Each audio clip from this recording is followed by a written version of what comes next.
நண்பர்களே, இன்று சூரியன் பற்றிய சூரியன் 23 ஆவணி சிறப்பு வழிபாடு. இந்த வீடியோ உங்கள் வாழ்க்கையில் நிஜமான மாற்றத்தை கொண்டுவரும். பலர் சூரியன் அருளை பெற விரும்புகிறார்கள், ஆனால் சரியான வழிபாட்டு முறை தெரியாமல் கவலைப்படுகிறார்கள். இன்று அந்த குழப்பம் நீங்கும்.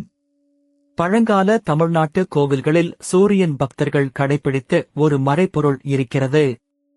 அது வெறும் சடங்கு அல்ல, உங்கள் மனம், உடல், குடும்பம் அனைத்துக்கும் நேரடி தொடர்பு உடையது. மதுரை மீனாட்சி அம்மன், பழனி, திருச்செந்தூர், சிதம்பரம் போன்ற புனித திருத்தலங்களில் இன்றும் அதே முறை பின்பற்றப்படுகிறது. அந்த மரபை புரிந்து கொண்டு செய்தால் பலன் தவிர்க்க முடியாது. முதல் படி, காலை 5 முதல் 6 மணிக்குள் குளித்து தூய ஆடை அணிந்து மனதை அமைதிப்படுத்துங்கள். சூரியன் திருநாமத்தை மனதில் வைத்து 11 முறை சொல்லுங்கள். இரண்டாவது படி, விளக்கு ஏற்றி புத்தம்புதிய மலர்கள், தேங்காய் அல்லது பழம் படைத்து வழிபடுங்கள். பக்தியும் நேர்மையும் தான் முக்கியம், விலையுயர்ந்த பொருட்கள் அல்ல. மூன்றாவது படி, சூரியன் 23 ஆவணி சிறப்பு வழிபாடு தொடர்பான குறிப்பிட்ட மந்திரத்தை தினமும் 27, 54 அல்லது 108 முறை சொல்லுங்கள். 21 நாட்கள் தொடர்ந்து செய்தால் மன தெளிவு கிடைக்கும். நான்காவது படி, வெள்ளிக்கிழமை அல்லது சிறப்பு நாட்களில் உபவாசம் விருப்பமானது, ஆனால் சாத்விக உணவு, பொய்யற்ற வார்த்தைகள், கோபமின்மை ஆகியவை மிக முக்கியம். சூரியன் அருள் கூச்சமுள்ளவர்களுக்கும் நிச்சயமாக கிடைக்கும். ஐந்தாவது படி, ஏழைகளுக்கு அன்னதானம், முதியோருக்கு உதவி, கோவிலுக்கு தன்னார்வ சேவை. இது பரிகாரத்தை பல மடங்கு அதிகரிக்கும். எதிர்பார்ப்பின்றி கொடுங்கள்.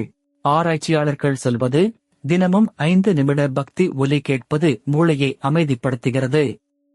மன அழுத்தம், தூக்கமின்மை, குடும்ப பிரச்சனைகள் படிப்படியாக குறையும். உண்மை கதை, சேலத்தில் ஒரு குடும்பம் பல ஆண்டுகள் கஷ்டப்பட்டது. சூரியன் விரதமும் நேர்மையான பூஜையும் தொடங்கினார்கள். வியாபாரம், உடல் நலம், மன அமைதி மெல்ல மெல்ல மேம்பட்டது. இன்னொரு கதை, கோயம்புத்தூரில் ஒரு இளம் தம்பதி குழந்தை வரம் வேண்டினார்கள். கோவில் மரபை பின்பற்றி கைமாறு எதிர்பாராத சேவை செய்தார்கள். மாதங்களுக்குப் பிறகு அவர்கள் மனதில் ஆழமான அமைதியும் புதிய நம்பிக்கையும் தோன்றியது. தவறான நம்பிக்கை மற்றும் உண்மை, அர்ச்சகர்கள் மட்டுமே சரியாக வழிபட முடியும் என்பது தவறு. இதயத்தில் இருந்து வரும் பக்தி போதுமானது, முறை நேர்மையாக இருந்தால் போதும். மற்றொரு தவறான நம்பிக்கை, ஒரு தவறு எல்லாவற்றையும் பாழாக்கிவிடும் என்பது தவறு. சூரியன் கருணை கடவுள். தாழ்மையுடன் மீண்டும் தொடங்குங்கள், அருள் தொடரும். இன்றைய செயல் திட்டம், இன்று இரவு தூக்கத்துக்கு முன் 5 நிமிடம் சூரியன் திருநாமம்.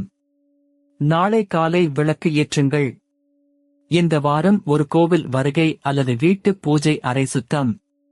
பக்தர்கள் சொல்லும் பலன்கள், தைரியம், மன தெளிவு, கடன் தீர்வு, திருமண நல்லிணக்கம், வேலை வாய்ப்புகள், உடல்நல நிலைப்பாடு. நேரம் ஒவ்வொருவருக்கும் மாறுபடும், பொறுமையுடன் நம்பிக்கை வையுங்கள். தடைகளுக்கான பரிகாரம், சனிக்கிழமை எண்ணெய் விளக்கு ஏற்றுங்கள். அம்மன் அல்லது முருகன் கோவிலில் கருப்பு வஸ்திரம் படையுங்கள். 108 முறை வேகத்தை விட கவனத்துடன் உச்சரியுங்கள். குடும்பத்தில் குழந்தைகள், எளிய சுலோகங்கள் கற்றுக் கொடுங்கள். திருவிழா நாட்களில் அழைத்து செல்லுங்கள். மதிப்புகள் அடுத்த தலைமுறைக்கு சென்றடையும். கலாச்சாரம் வீட்டு பழக்கத்தில்தான் உயிர் வாழ்கிறது. அலுவலகத்தில் பணிபுரிவோருக்கு 2 நிமிட இடைவேளை பிரார்த்தனையும் பலன் தரும். சூரியன் நேரத்தை அல்ல, நோக்கத்தை பார்க்கிறார். நண்பர்களே, சூரியன் 23 ஆவணி சிறப்பு வழிபாடு. இது வெறும் கோட்பாடு அல்ல, நாள்தோறும் செய்ய வேண்டிய பயிற்சி. சிறிதாக தொடங்குங்கள், 21 நாட்கள் தொடர்ச்சியாக செய்யுங்கள். ஆலய மணி சேனலில் சந்தா செய்யுங்கள். தினமும் கோவில் ஞானம், பரிகாரம், தல புராணம் வருகிறது. மணி சின்னம் அழுத்துங்கள், எந்த வீடியோவும் தவறாமல் காணலாம். கீழே உரையிடுங்கள், உங்கள் சொந்த ஊர் கோவில் பெயர் எழுதுங்கள். அடுத்த வீடியோவில் அந்த திருத்தலத்தின் சிறப்புகளை பார்க்கலாம்.